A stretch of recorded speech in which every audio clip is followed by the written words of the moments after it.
দেশের মানুষ বন্যা পরিস্থিতি নিয়ে যে পরিমাণ ভয়ে ছিল, হ্যাঁ আমরাও ছিলাম ভয়ে যে আসলে বন্যা হয়তো বা আমাদের ডুবিয়ে নিয়ে যাবে। এখন কিন্তু ফারাক্কার বাঁধ সবগুলো সুইচ গেট কিন্তু খুলে দেওয়া হয়েছে। তো এই যে সবগুলো 109টি সুইচ খুলে দেওয়া হলো, তারপরেও কিন্তু আসলে দেশে বন্যা হবে না, এটা আমাদের বাংলাদেশ অফিসে জানিয়েছে। অন্যদিকে দেখা যাচ্ছে যে আপনার ওই বন্যা কবলিত এরিয়াগুলো পানি কিন্তু কুমিল্লা থেকে শুরু করে ফেনী এগুলো পানি কিন্তু ধীরে ধীরে কমছে।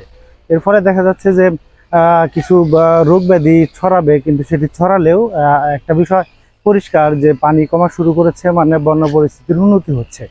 তো এই পরিস্থিতিতে জনগণ বা জনসাধারণ আরও কিছু সাহায্য সহযোগিতা, যেমন ওষুধপত্র, বস্ত্র এবং তাদের ঘরবাড়ি মেরামতের কাজে যদি কিছু সহযোগিতা করে, তাহলে কিন্তু বাংলাদেশ খুব দ্রুতই এই ধরনের মানে খুব বড় ধরনের একটি দুর্যোগে, প্রাকৃতিক দুর্যোগ বলি আর কৃত্রিম দুর্যোগ বলি, এটি যে সৃষ্টি হয়েছিল সেটি থেকে কিন্তু পরিত্রাণ পাবে।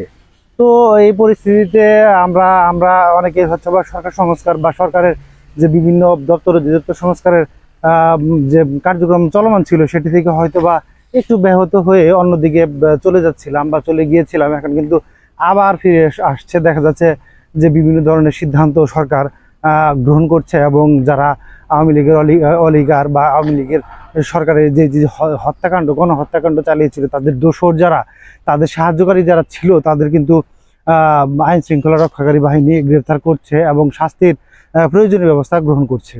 তো দেখা যাক, এখন আমরা উন্নতির দিকে আছি। দুর্যোগ মোকাবেলা করে আমরা দ্বিতীয় স্বাধীনতা অর্জনের পর যে দুর্যোগ এসেছিল সেটি মোকাবেলা করে আমরা কিন্তু দেশকে এগিয়ে নিয়ে যাচ্ছি। তো জনগণ এবং ছাত্র জনতা এরা যদি এভাবে সাহায্য করতে থাকে, তাহলে যে কোনো ধরনের বিপদই যে আমরা উঠতে পারবো, সেটা কিন্তু আমরা জ্বলন্ত প্রমাণ হিসেবে দুইবার প্রমাণ দিয়ে দিলাম। ধন্যবাদ। আপনার মতামত থাকলে বা এই বিষয়ে ভিডিওর অথবা অন্য কোনো বিষয় তুলে ধরার বিষয়ে যদি আপনার কোনো মতামত থাকে, তাহলে আপনি ভিডিওর কমেন্ট সেকশনে কমেন্ট করতে পারেন, আমি উত্তর দেওয়ার চেষ্টা করব। ধন্যবাদ।